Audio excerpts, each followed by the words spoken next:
സുജീല, നമ്മുടെ ഓപ്പറേഷൻ നുംകോർ എന്ത് പറ്റി? ഓപ്പറേഷൻ നുംകോറിന്റെ ഏറ്റവും പുതിയ അപ്ഡേഷനിലേക്കാണ് ഇനി നമ്മൾ പോകുന്നത്. ഭൂട്ടാനിൽ നിന്നും കാർ കടത്തിയതുമായി ബന്ധപ്പെട്ട കേസ് അന്വേഷണം വ്യാപിപ്പിക്കാൻ ഒരുങ്ങുന്നു കസ്റ്റംസ്. കൂടുതൽ സ്ഥലങ്ങളിൽ ഇന്ന് പരിശോധന നടത്തിയേക്കുമെന്നാണ് സൂചന. 38 കാറുകളാണ് ഇതുവരെ കസ്റ്റംസ് പിടികൂടിയിട്ടുള്ളത്. കൂടുതൽ കാർ ഉടമകൾക്ക് വാഹനം ഹാജരാക്കാൻ നോട്ടീസ് നൽകിയിട്ടുണ്ട്. നടൻ ദുൽഖർ സൽമാൻ 2 വാഹനങ്ങൾ കൂടി ഹാജരാക്കാൻ കസ്റ്റംസ് നോട്ടീസ് നൽകി. കൊച്ചിയിൽ നിന്ന് സിബി ജോസഫാണ് വിവരങ്ങൾ നൽകുന്നത്. സിബി, ഓപ്പറേഷൻ നുംകോർ തുടരുമെന്നുള്ള സൂചനകൾ തന്നെ നൽകിയിരുന്നു. ഇനിയിപ്പോൾ 200-ലധികം കാറുകൾ, 140-ലധികം കാറുകൾ കണ്ടെത്താൻ ഇനിയുമുണ്ട് എന്ന് പറയുമ്പോൾ സ്വാഭാവികമായിട്ടും അത്തരം അന്വേഷണങ്ങളൊക്കെ തുടരേണ്ടതുണ്ട്. ഒപ്പം തന്നെ ഈ ദുൽഖർ സൽമാന് വീണ്ടും കുരുക്ക് മുറുകുന്നു എന്നുള്ള വാർത്തകളൊക്കെ നമ്മൾ ഇന്നലെ നൽകിയിരുന്നു. അപ്പോൾ അതുമായി ബന്ധപ്പെട്ട് എന്തൊക്കെ തുടർ നീക്കങ്ങളാണ് കസ്റ്റംസിന്റെ ഭാഗത്തുണ്ടാവുക സിബി?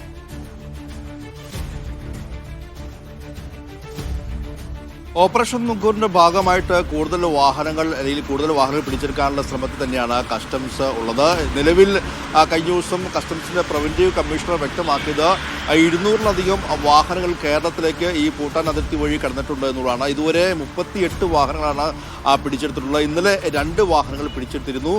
ഈ 2 വാഹനങ്ങളിൽ ഒന്ന് അടിമാലിയിൽ നിന്നും മറ്റൊന്ന് കൊച്ചിയിലെ കുണ്ടന്നൂരിൽ നിന്നുമായിരുന്നു.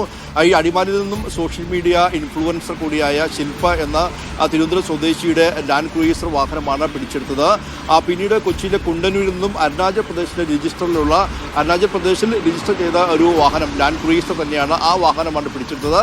ഇപ്പോൾ നമുക്ക് ലഭിക്കുന്ന ഏറ്റവും ഒടുവിലത്തെ റിപ്പോർട്ട് എന്ന് പറയുന്നത് ഈ ഒരു അരുണാചൽ പ്രദേശിൽ നിന്നും ലഭിച്ച അരുണാചൽ പ്രദേശിന്റെ രജിസ്റ്ററിൽ രജിസ്റ്റർ ചെയ്ത ഈ വാഹനം ഈ ലാൻഡ് ക്രൂയിസറിന്റെ ഫസ്റ്റ് ഓണർ ക്രൂയിസർ ആണ് എന്നുള്ളതാണ് കസ്റ്റംസ് പറയുന്നത്. പക്ഷേ ഇതിൽ ഈ RC മേൽവിലാസം സംബന്ധിച്ച് ചില ദുരൂഹതകൾ ഉണ്ട് എന്നുള്ളതാണ് ഇപ്പോൾ കസ്റ്റംസ് വ്യക്തമാക്കുന്നത്. ഈ RC പറയുന്ന പേര് അത് വ്യാജമാണ് എന്നുള്ളതാണ്. അതായത് അത് അസം സ്വദേശിയായ മാഹിൻ അൻസാരിയുടെ പേരിലാണ് ഈ വാഹനം രജിസ്റ്റർ ചെയ്തിരിക്കുന്നത്. പക്ഷേ മാഹിൻ അൻസാരി എന്ന ഒരാൾ ഇല്ല എന്നുള്ളതാണ് കസ്റ്റംസ് പറയുന്നത്. അങ്ങനെയെങ്കിൽ ഇതിന്റെ യഥാർത്ഥ ഉടമയെ സംബന്ധിച്ച് എല്ലാതിൻ്റെയും അന്വേഷണം മുന്നോട്ട് പോകേണ്ടതുണ്ട് എന്നുള്ളതാണ് ഇപ്പോൾ കസ്റ്റംസ് ഇന്നലെ പിടിച്ചെടുത്ത ഈ കുണ്ടന്നൂരിൽ നിന്നും പിടിച്ചെടുത്ത ഈ അരുണാചൽ പ്രദേശ് രജിസ്റ്ററിലുള്ള വാഹനത്തെക്കുറിച്ച് ഇപ്പോൾ കസ്റ്റംസ് പറയുന്നത്. എന്തായാലും ഇനിയും നിരവധി വാഹനങ്ങൾ പിടിച്ചെടുക്കാണ്. ഇതുമായി ബന്ധപ്പെട്ടുകൊണ്ടുള്ള അന്വേഷണം പുരോഗമിക്കുകയാണ്. കൂടുതൽ വാഹനങ്ങൾ പിടിച്ചെടുക്കേണ്ടി വരുമെന്ന് തന്നെയാണ് കസ്റ്റംസ് വ്യക്തമാക്കുന്നത്. മാത്രമല്ല ദുൽഖർ സൽമാന്റെ പേരിലുള്ള 4 വാഹനങ്ങൾ സംശയത്തിന് നെയിലുണ്ട് എന്നുള്ളതാണ് കസ്റ്റംസ് നേരത്തെ തന്നെ വ്യക്തമാക്കിയത്. ഇതിൽ 2 എണ്ണം പിടിച്ചെടുത്തിരുന്നു. ഇനി 2 വാഹനങ്ങൾ കൂടി പിടിച്ചെടുക്കാനുണ്ട്. കൂടാതെ നടൻ അമിത് ചക്കാരിക്കലിന്റെ പേരിലുള്ള 7 വാഹനങ്ങൾ. പക്ഷേ അമിത് ചക്കാരിക്കൽ വ്യക്തമാക്കുന്നത് തന്റെ പേരിൽ 1 വാഹനം മാത്രമേ ഉള്ളൂ.